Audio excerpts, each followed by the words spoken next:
Right, nchida kutendai muri Zimbabwe nekuda kwesupport yese yamunotipa pano paSaint TV abasa richienda mberi. Nchida kutenda zvakanyanya nekuda kwekuona kwamunoita mavideos edu nekushare kwamunoita mavideos edu. So chiteera kana uri munyowani usati wasubscribe on our YouTube channel, I kindly ask you to subscribe, turn on your notification bell so that every time we upload a video you'll be notified. So vanhu vari kutaura ndeangosei chanzvadzi chamai venyu. Vamwe vanogona kushamisika kuti ko ndiani komuchinda handiti ndichanzvadzi wechamai venyu, chilast born chembama namai venyu. So nyaya yandauya nayo inyaya yakaitika kuGokwe pasi pachief Chidoma kunonzi iko kuBvurumu village.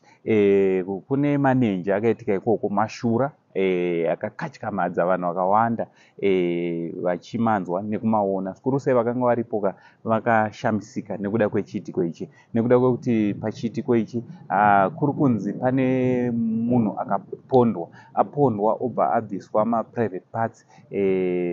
Zvadaro vakazotora bhodhi yake vakuya nayo kumba kuti vaivige. Bhodhi iri kunzi iri kuramba kuvigwa.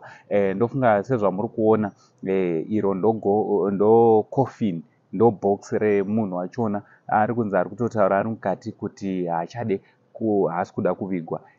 Mirai munzwe video rinoteera. Imi monyorawo comment section kuti munofungei nezvenyaya dzemashura akadai ari kuitika kunzvimbo yeGokwe. From Uncle Said, the only Zim uncle for now, it's much love and God bless.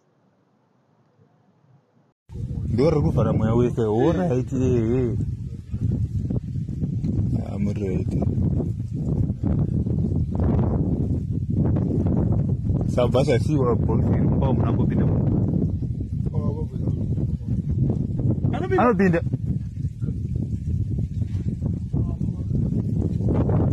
Oh.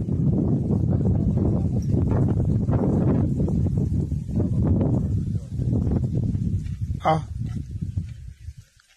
Okay. What is that you do? Okay.